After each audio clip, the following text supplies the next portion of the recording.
सभी दोस्तों का बहुत बहुत स्वागत है। दोस्तों, आज की जो कहानी है वो भगवान महात्मा बुद्ध के जीवन से संबंधित है।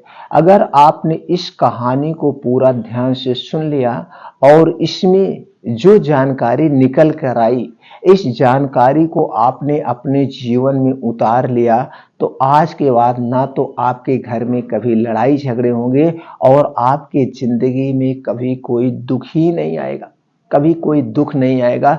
इसलिए सभी मित्रों से विनम्र निवेदन है, इस कहानी को ध्यान से सुने। अगर आप भगवान महात्मा बुद्ध को मानते हैं, अगर उन्हें आप अपना आदर्श मानते हैं, तो इस कहानी को पूरा लास्ट तक सुने और अपने यार दोस्त हित मित्र के साथ जरूर शेयर करें। भगवान महात्मा बुद्ध के जीवन से संबंधित इस कहानी से आज आपको बहुत बड़ा ज्ञान मिलने वाला है दोस्तों, इसलिए बहुत ध्यान से सुनिएगा। तथागत बुद्धत्व की प्राप्ति के पश्चात पहली बार अपने गृह राज्य कपिलवस्तु में पधार रहे थे। उनके आने का समाचार पाकर नगर में चारों ओर हर्ष की लहर दौड़ गई। नगर में प्रवेश करते ही सर्वत्र उनकी जय जयकार सुनाई पड़ने लगी।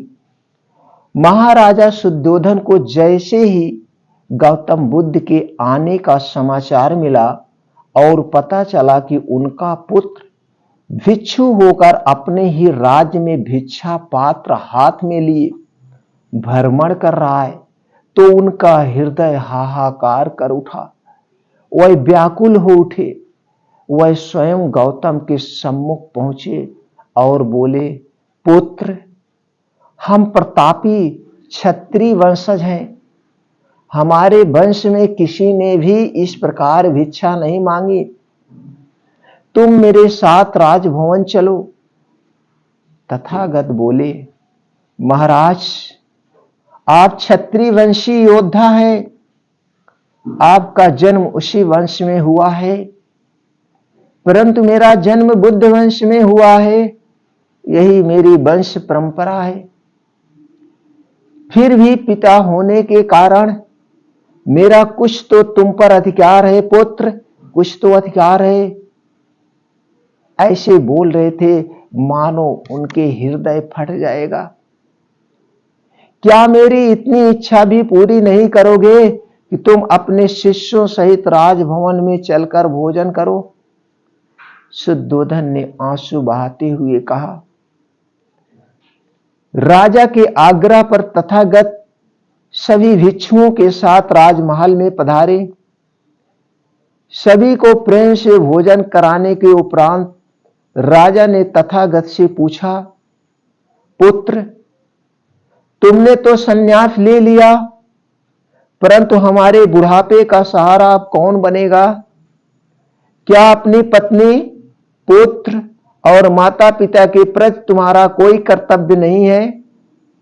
क्या यह अकर्मण्यता और जीवन से पलायन नहीं है? तथागत ने उत्तर दिया, महाराज, न तो यह जीवन में पलायन है और न ही अकर्मण्यता। मैंने तो प्रारंभ में ही करुणा और प्रेम का मार्ग अपनाया है। अपने शिष्यों को भी मैं यही उपदेश देता आया हूं। जो केवल अपने सुखों तक सीमित रहते हैं वह स्वार्थी हैं। समस्त जीवों से प्रेम करना जीवन की उत्तम सार्थकता है। उनके लिए जीवन का उत्सर्ग ना तो अकर्मण्यता है और ना ही जीवन की उत्तम सार्थकता।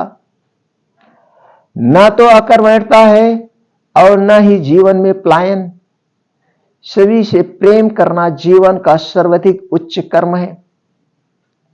तथागत का उपदेश सुनकर महाराजा शुद्धोधन समझ गए कि उनके सम्मुख बैठा व्यक्ति अब कोई साधारण युवराज नहीं है, वह बुद्ध है और समस्त संसार ही अब उसका घर है। तभी सहसा तथागत उठे और बोले, महाराज, मैं आपसे एक आज्ञा लेना चाहता हूं। मैं देवी यशोधरा से मिलने उनके कक्ष में जाना चाहता हूं। क्या मैं जा सकता हूं? महाराज शुद्धोधन ने कहा, पुत्र, ये घर आपका है, ये परिवार आपका है, आप कहीं आ जा सकते हैं, किसी से मिल सकते हैं। फिर ऐसा कहकर वह चल दिए। यशोधरा को पता था कि उसके पति राजमहल में पधारे हैं, परंतु वह उनसे मिलने नहीं गई थी। वह मान किए बैठी थी। तभी राहुल ने मां से पूछा, मां, पिताजी राजभवन में आए हैं, फिर भी तुम उनसे मिलने क्यों नहीं गई? यशोधरा ने उत्तर दिया, बेटा, तेरे पिता घर बार छोड़कर समस्त मानव जात को सुख शांति का मार्ग दिखाने गए हैं। उनके मन में मेरे लिए जरा भी स्थान होगा तो वह स्वयं यहां आएंगे। उसी समय तथागत ने यशोधरा के कक्ष में प्रवेश किया। यशोधरा और राहुल ने आगे बढ़कर तथागत के चरणों में शीश नवाया। यशोधरा ने अपने आंसुओं से तथागत के चरण पखार दिए। बर्फों का थमा बादल मानो फट सा गया। आंसुओं की धार पूरा बह रही थी। आंसुओं की धार पूरा बह रही थी।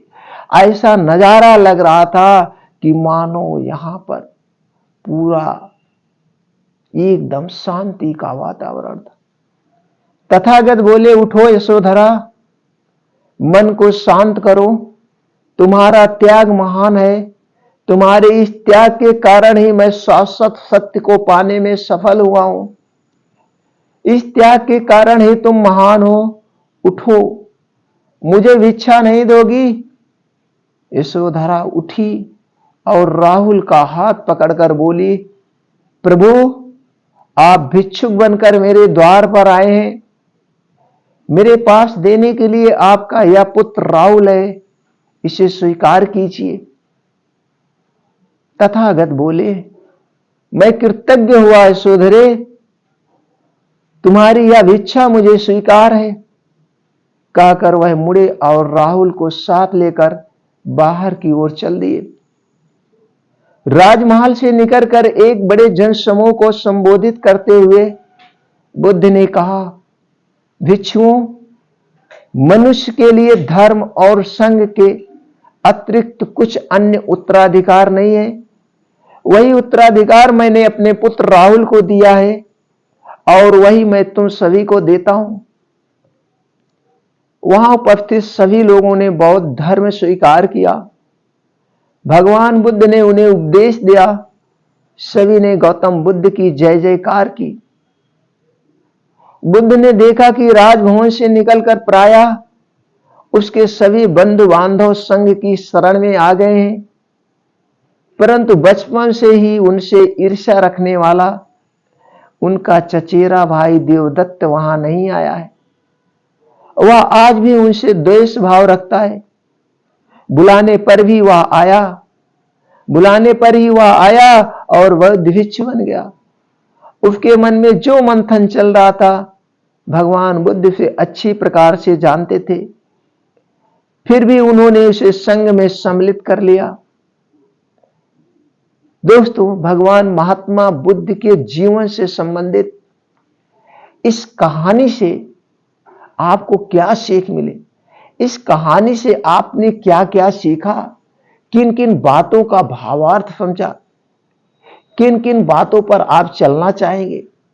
कौन से ज्ञान को आप अपनाना चाहेंगे? आप हमें कमेंट सेक्शन में जरूर बताइएगा। और हाँ मित्रों, अगर इस भगवान महात्मा बुद्ध के आदर्श को आप मानते हैं, आप उनके रास्तों पर चलना चाहते हैं और आपको ये लगता है भगवान महात्मा बुद्ध के जितने भी ज्ञान हैं, जितने भी अनमोल विचार हैं, सबको जानना चाहिए, सबको अपने जीवन में उतारना चाहिए, उनके भी जीवन में खुशियां आए, उनके भी जीवन में दुखों का पहाड़ खत्म हो जाए।